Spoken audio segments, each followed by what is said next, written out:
오늘 요한복음 21장 1절로 14절 말씀을 중심으로 제자들을 찾아오신 이런 식으로 함께를 나누고자 합니다.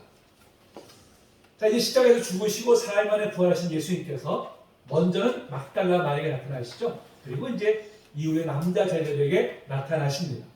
이때 이제 도마가 자리에 없었죠. 그래서 예수님께서 부활하신 것에 대해서 불신을 표합니다. 후에 예수님께서 이제 다시금 도마에게 나타나셔서 자신의 부활을 친히 증거하셨습니다.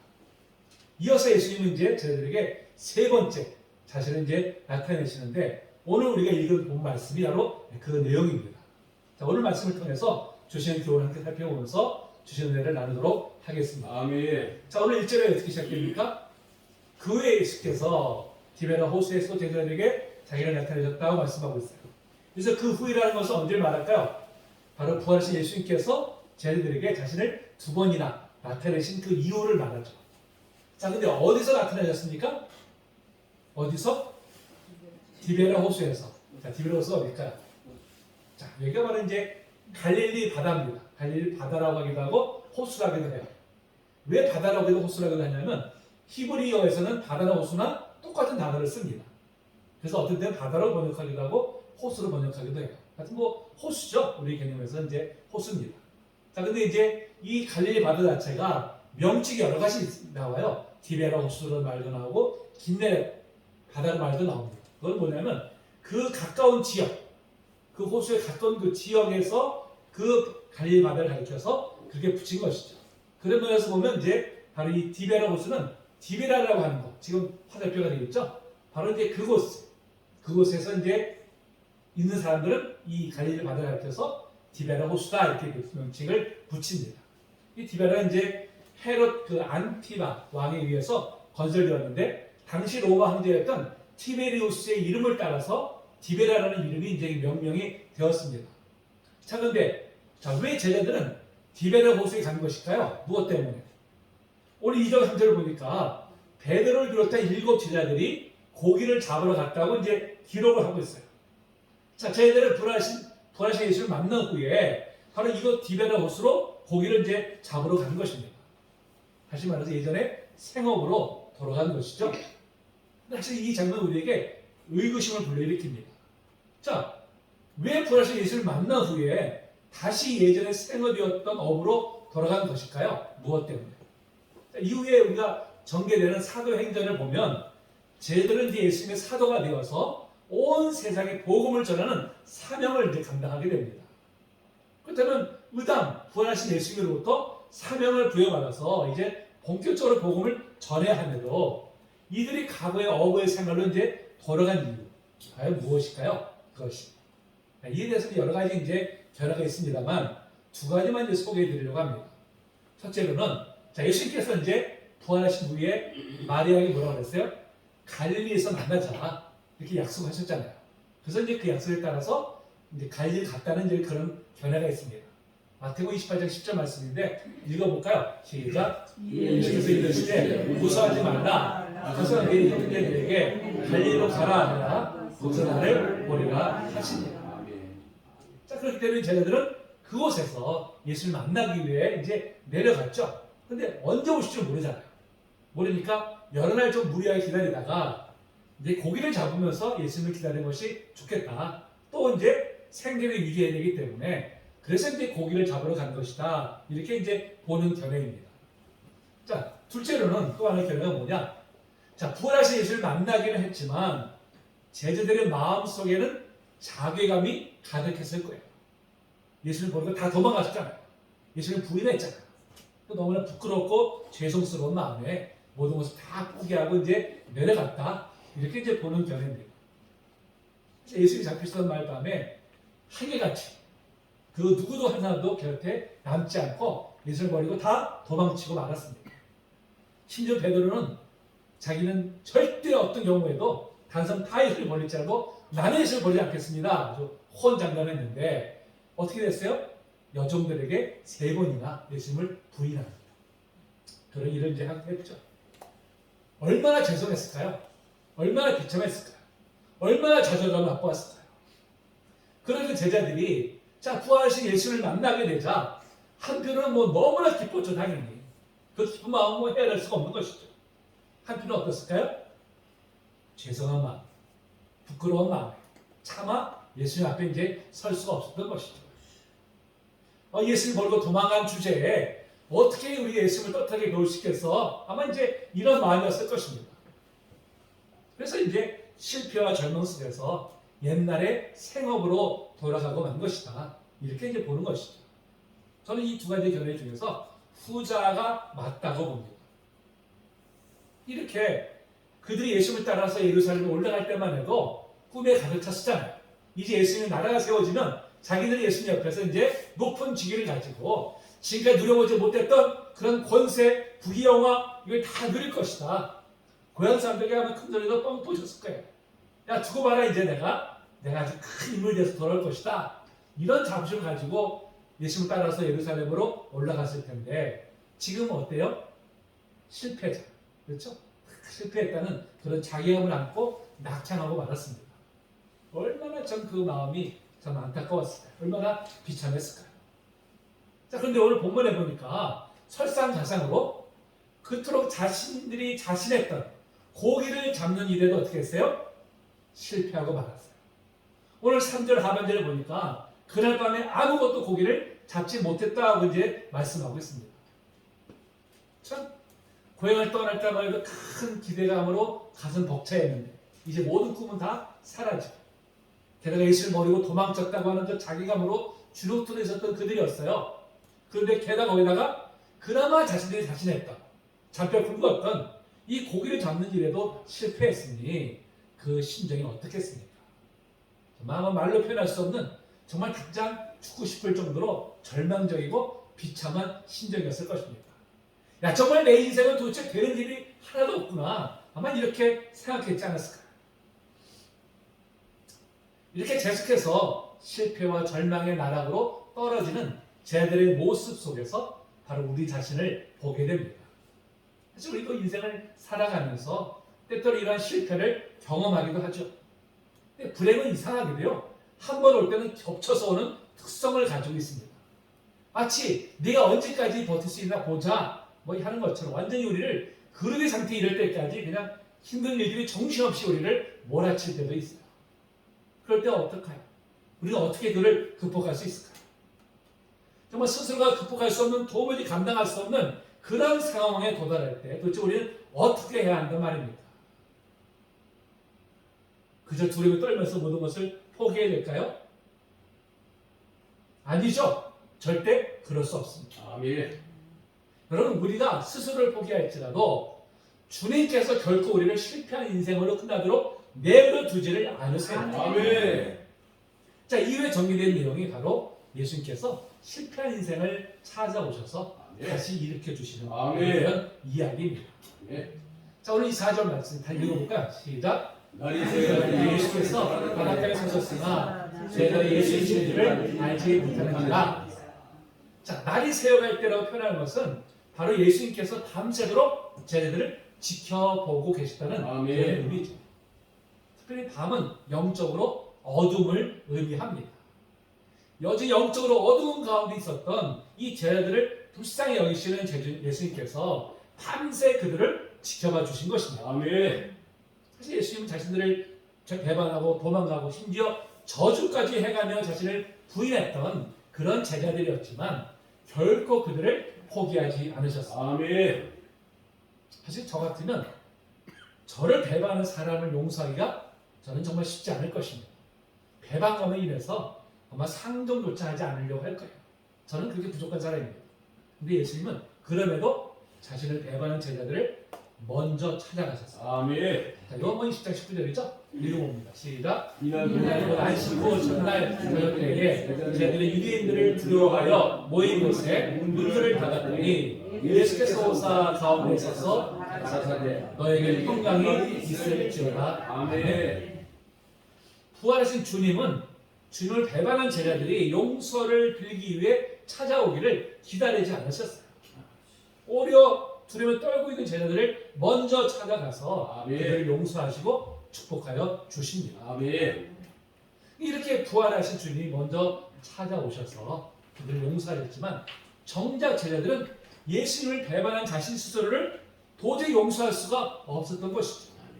차마 예수님을 대면할 면목이 없기 때문에 바로 고기를 잡으러 고향으로 내려가 버린 것이죠.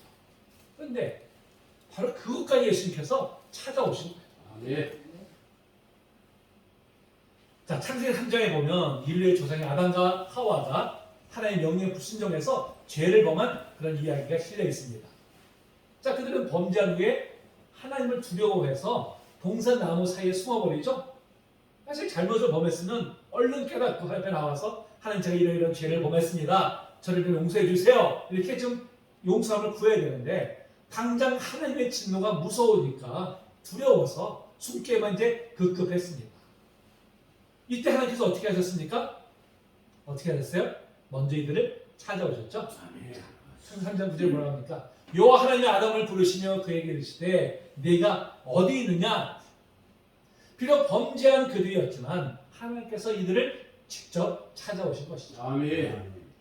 열왕기상 19장에 보면 엘리야가 갈멜사에서 이제 큰 승리를 이루었음에도 이세벨의 협박에 낙심한 나머지 신의 광야 끝에 호레산까지 이제 도망을 칩니다. 동굴 속에 이제 숨어 있죠. 자, 낙심한 엘리야가 하나님께서 어떻게 했습니까? 그때도 찾아오셨죠. 자, 찾아오셔서 어떻게 했을까요? 엘리야에게 엘리야야, 네가 어찌하여 여기 있느냐? 네가 어찌하여 여기 있느냐? 2번 반복해서 물어보십니다. 이 낙심에서 어쩔 걸 알지 못하고 있었던 이 엘리야를 회복시키기 위해서 아멘. 하나님께서 직접 찾아오신 것이죠. 아멘. 누가복음 15장에 보면 유명한 탕자의 비유가 나옵니다. 둘째 아들이 유산을 미리 받아서 먼 나라에 가서 모두 다 탕전해 버리죠. 그리고 다시 돌아옵니다. 자, 아버지가 어떻게 했을까요? 이 패력한 놈아, 어딜 감히 얼굴 두고 찾아와? 이랬을까요? 아니죠. 누가복음 15장 20절 말씀입니다. 읽어볼까요? 시작. 일어나서 아버지께로 돌아가니까 아직도 거리가 먼데 아버지가 그를 보고 시근히 여겨 달려가 목을 안고 입을 맞추니. 놀라운 일이죠. 사실 얼마나 괘씸한 아들입니까? 아버지가 살아계심에도 그 재산을 미리 분배해 달라고 하는 것은 당시 관념으로 볼 때는 아버지를 죽은 존재로 여기는 것이었어요. 그러면서 받은 그 유산을 잘 관련해서 모르겠는데 그를 창녀에게 다 탕진하고 거짓골로 돌아오는 이 아들을 우리 같으면 어떻게 용서할 수가 있겠습니까? 그런데 그 아버지는 단 한마디도 과거의 잘못에 대해서 추궁하지 않았어요. 내치지도 않았습니다. 오히려 먼저 달려가서 그 거짓골하고 있는 냄새가 풀풀 나고 있는 그 아들을 품에 안고서 입을 맞추고 그를 이제 용서해 주었습니다. 여러분, 이 아버지의 마음이 바로 하나님 아버지의 마음이시죠. 아멘. 바로 우리 예수님의 마음입니다. 아멘. 예수님도 제자들의 잘못을 추궁하지 않으셨어요. 아멘. 내치지도 않으셨습니다. 오히려 면구스러워서 고향으로 내려가 버린 제자들을 직접 찾아가 주세요. 아멘. 결코 포기하지 않고 아멘. 계속해서 찾아가 주시는 분, 바로 그분이 우리의 주님이신 줄로 믿습니다. 아멘. 주님이 이렇게 제자들에게만이 아니라 바로 저 여러분에게도 먼저 찾아와 주십니다. 아멘. 실패한 인생, 감히 용서해달라고 간구조차 할 수 없는 죄인이 우리를 먼저 찾아와 주시죠. 아멘. 저는 우리가 실수해서 낙망하고 실패해서 주저앉아서 있을 때에도 우리를 방치하시거나 포기하지 않으십니다. 아멘. 그 은혜와 사랑으로 우리를 먼저 찾아와서 우리를 아멘. 만나 주시죠. 아멘. 인생에서 그 누구도 우리를 찾아오지 않을 때조차도 변함없는 사랑으로 우리를 찾아와 주십니다. 아멘. 여러분, 그 주님 만나셨습니까? 아멘. 네. 이 아침에 주님께서 여러분에게 오셔서 아멘. 여러분의 마음을 녹화하고 계세요. 아멘. 마음을 활짝 열고 이 주님을 만나시는 아멘. 되시기를 주님 이름으로 축복합니다. 아멘. 이렇게 제자들 찾아오신 주님은 이제 본격적으로 제자들을 회복시키는 일을 행하세요. 아멘. 자, 5절에 보니까 예수께서 이르시되 얘들아 너에게 복이 있느냐 말씀하고 있어요. 그래서 얘들아는 어린아이들을 가리키는 호칭입니다. 어린아이들. 쟤들은 사실 다 성인이잖아요. 근데 어린아이 부르듯이 그렇게 불러요. 이거 뭡니까? 바로 스승으로서 제자들에 대한 친밀감으로 바로 이제 이렇게 부르신 것이죠. 자, 이 호칭만으로도 예수님의 제자들에 대한 예수님의 마음이 어떠한 점을 잘 알 수가 있죠. 예. 이 패역한 놈들아, 감히 나를 버리고 다 도망가? 이렇게 하지 않으시고, 얘들아, 너무나 친근한 음성으로 그들을 이제 불러보시죠. 아멘. 그럼 제자들이 물어보시죠. 너에게 고기가 있느냐? 이렇게 물어보십니다. 왜 물어보셨을까요? 얼마나 많이 잡았는지 가져와 봐라. 이렇게 하기 위해서일까요? 아니겠죠? 이 실패와 절망 속에 있는 제자들을 다시 이렇게 세우기 위해서 이렇게 이제 물어보신 것입니다. 아멘. 다 아시죠? 고기 못 잡은 것을. 그러니까 고기가 없습니다. 라고 대답하는 제자들에게 예수님이 뭐라고 했었어요? 배 오른편에 그물을 던지라고 명하십니다. 자, 실에 빠져있던 제자들 하여금 다시 힘을 내어서 이제 도전케 하신 것이죠. 아멘. 자, 근데 이게 웬일입니까? 밤새도록 그물을 내렸지만 고기 잡지 못하고 실패했던 그들이 주의 말씀에 순종하자마자 그물을 끌어올리기 힘들 정도로 많은 고기를 잡게 된 것이죠. 아멘. 그야말로 실패해서 성공으로 역전이 일어나게 아멘. 된 것입니다. 여러분, 주님 말씀에 순종할 때 아멘. 우리 인생에서도 역전의 드라마가 펼쳐질 줄로 믿습니다. 아멘. 자, 그제서야 제자들 중에 예수님이 사랑하시는 그 제자, 그 요한이죠. 요한이 바로 예수님을 알아보게 돼요. 그러면서 주님이시다! 하고 이제 이야기를 합니다. 이 말을 들은 베드로가 어떻게 했어요? 즉시 겉옷을 두른 후에 바다로 이제 뛰어들어갑니다. 배가 당도해서 배워도 될 텐데 속히 뵙고자 하는 마음에 이제 바다로 뛰어든 것이죠. 배에서 육지까지 거리가 50칸쯤 된다고 기록하고 있는데요. 우리로 말하면 100m 정도 되는 거리예요. 100m를 수영해서 건다는 게 쉬운 정도는 아니죠. 먼 거리인데 상당히 먼 거리임에도 베드로는 조금도 주저함이 없이 그냥 바다로 뛰어들어가서 헤엄을 칩니다. 참 이를 볼 때 항상 생각보다도 행동이 앞서는 베드로의 성정을 우리가 이제 잘 볼 수가 있죠. 베드로는 예수를 따라가면 실패하긴 했지만 너무 죄송스럽지만 예수님에 대한 열정만큼은 정말 대단했음을 우리가 알 수가 있죠. 그러니까 예수님의 수석 제자로 이제 쓰임을 받게 된 것이죠. 자, 이렇게 이제 다른 제자들도 배를 타고 예수님 계신 곳에 이르니까 자, 그곳에 뭐가 있었을까요? 육지에 올라보니 뭐가 있었습니까? 숯불이 있다. 숯불. 자, 숯불을 본 베드로는 어떤 생각이 들었을까요? 숯불을 본 베드로가. 아마도 베드로는 주님이 피워놓은 숯불을 보고서 가슴이 철렁 내려앉았을 것입니다. 왜요? 무엇 때문에?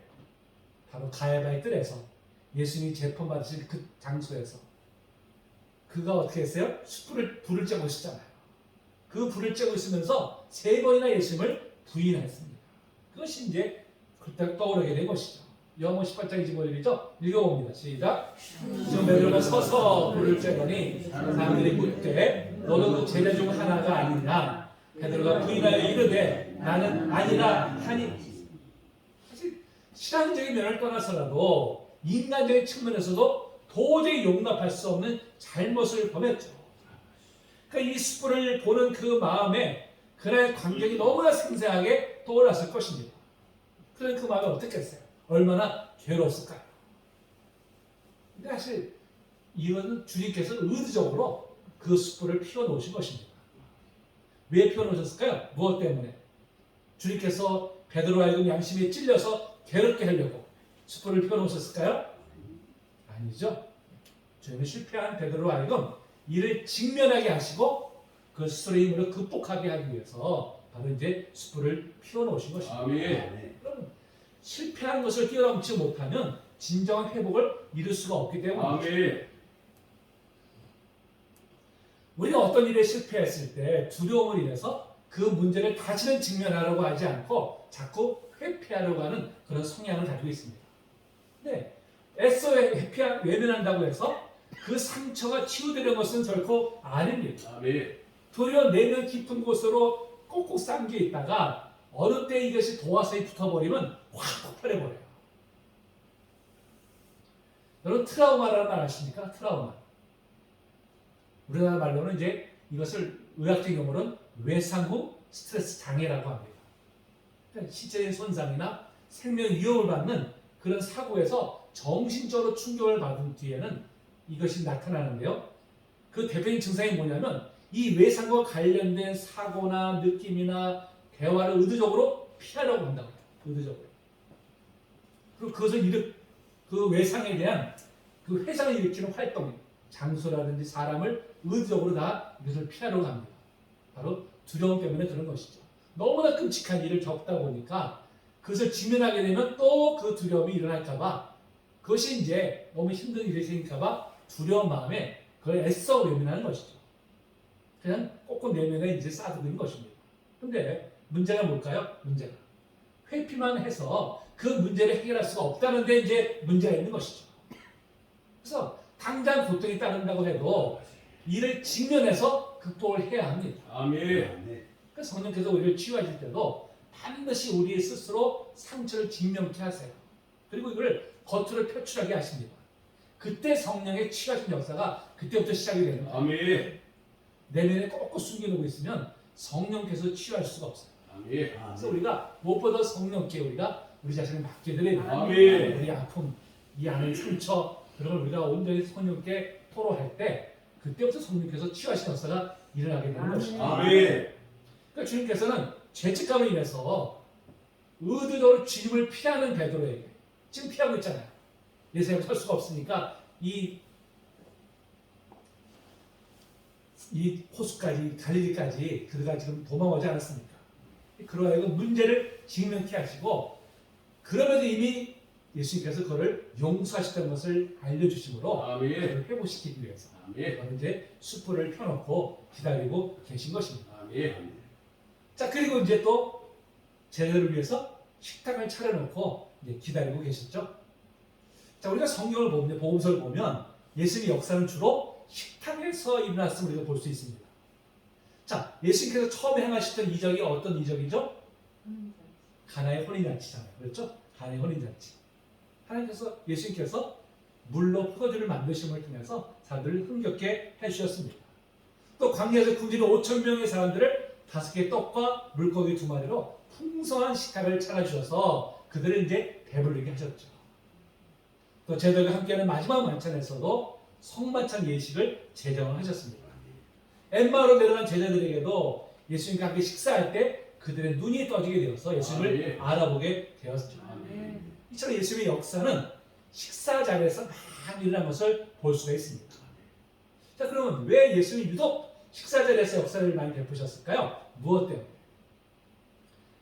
자, 우리말에 먹는 끝에 친해진다는 말이 있잖아요. 그렇죠? 서먹서먹한 사람들도 식사를 함께 하다 보면 어느새 거리감이 사라지게 되면 우리가 경험하게 됩니다.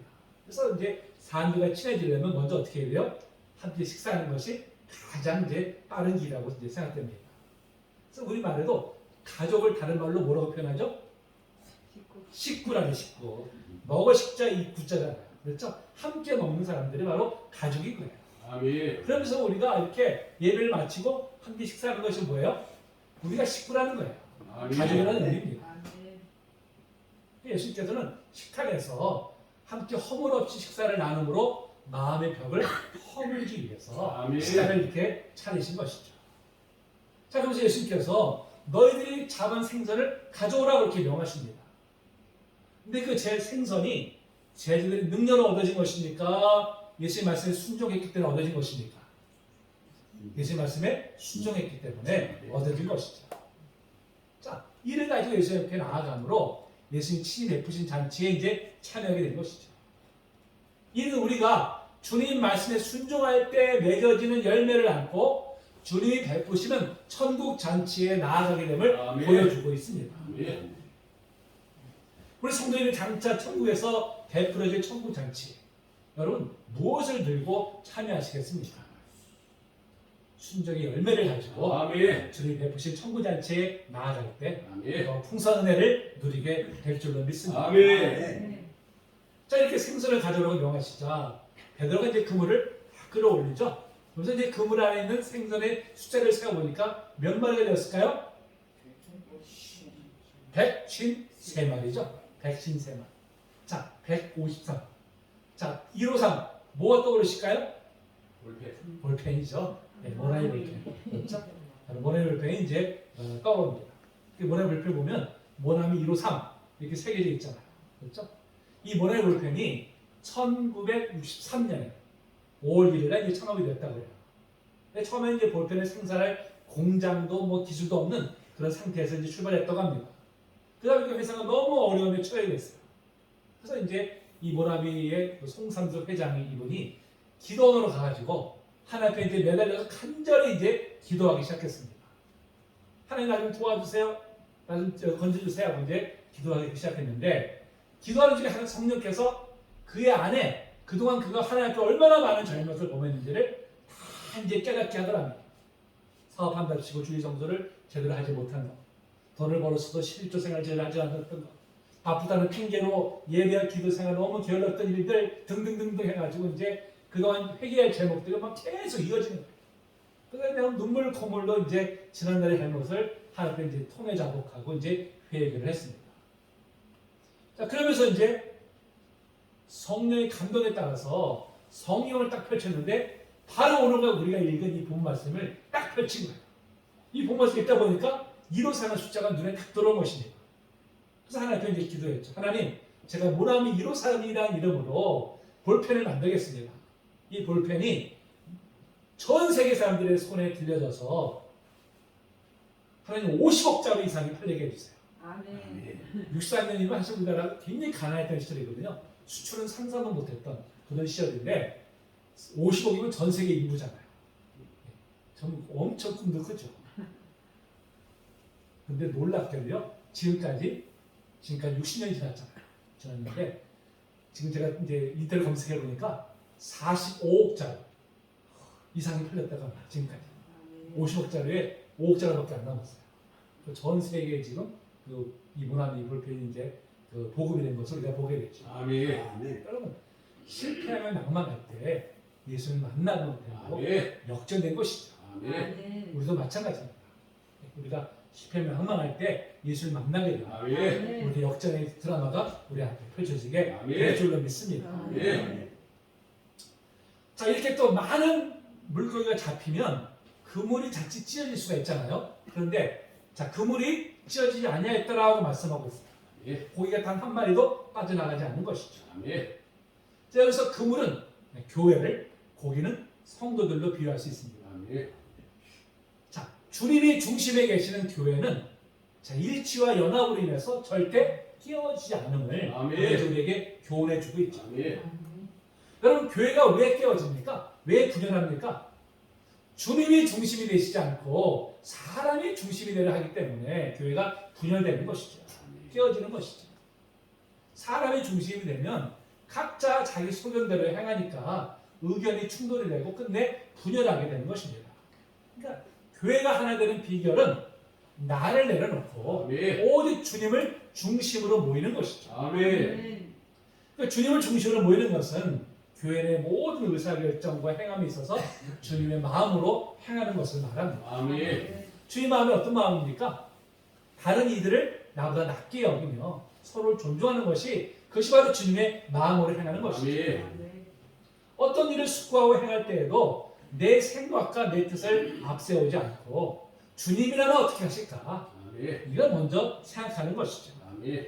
그럴 때 교회는 모두가 하나됨으로 더 견고히 서가게 됩니다. 아멘. 아멘.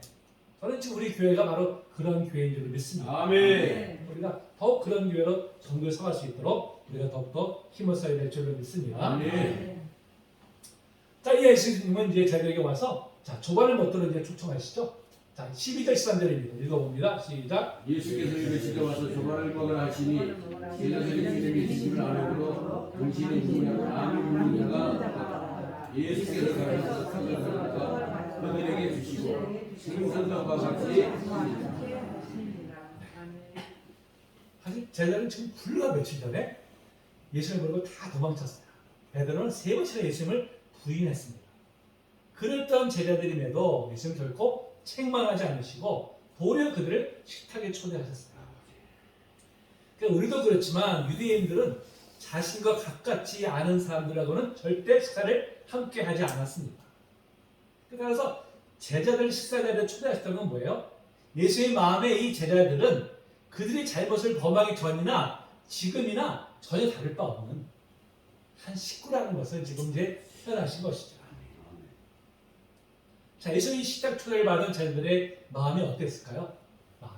너무나 죄송스러워서 감히 예수님 앞에 나아가지도 못한 채 쭈뼛쭈뼛하면서 서 있었을 것입니다. 그러면서 여전히 자기를 책망하지 않으시고 따뜻하게 맞아주시는 예수님. 그로 인해서 그 마음에 얼마나 감격했을까요? 얼마나 따뜻한 마음이 들었을까요? 이제 한둘씩 예수님 앞으로 가서 이제 빙 둘러서 앉기 시작을 했습니다. 함께 식사를 하면서 어느샌가 마음에 둘이 어떤 어둠이 물러가고 따뜻한 마음이 이제 들게 되었죠. 아멘.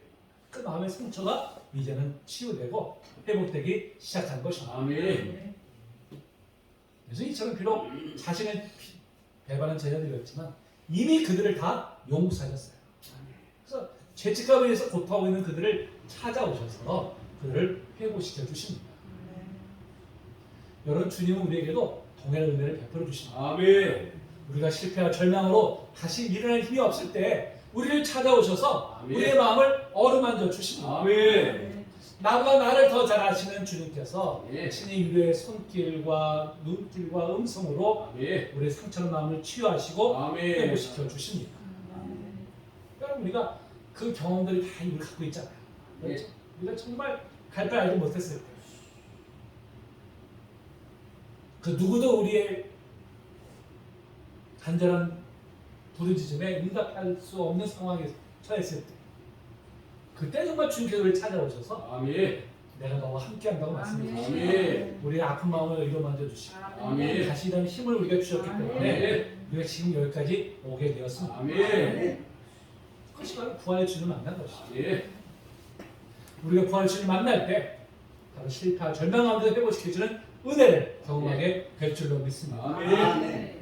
그래서 우리가 무엇보다도 이 시간 다시금 부활의 주님 우리가 마음속에 모셔드리기를 원합니다. 아멘. 그 능력이 우리를 회복시켜 주시도록 예. 우리가 그분께 우리 자신을 맡겨드리길 원합니다. 아멘. 그리고 우리가 회복된 우리가 어떻게 될까요?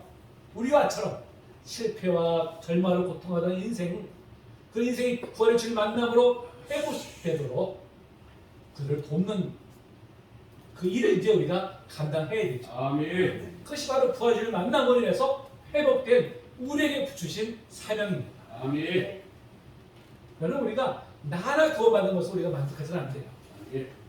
나를 회복된 것을 만족해서는 안 됩니다. 하나님께서 나를 먼저 회복시켜 주신 것은 바로 나를 통해서 또 누군가 실패와 절망 중에 있는 사람들을 위로하고 아멘. 이렇게 세워주는 바로 그 도구로서 우리를 쓰임받게 하기 위해서 아멘. 우리를 먼저 불러주신 것입니다. 아멘. 우리가 먼저 그 은혜를 우리가 간직하면서 아멘. 또 우리가 그 거룩한 일에 쓰임받기를 소망합니다. 아멘. 모두가 되시기를 주님의 이름으로 축복합니다. 아멘. 우리 찬양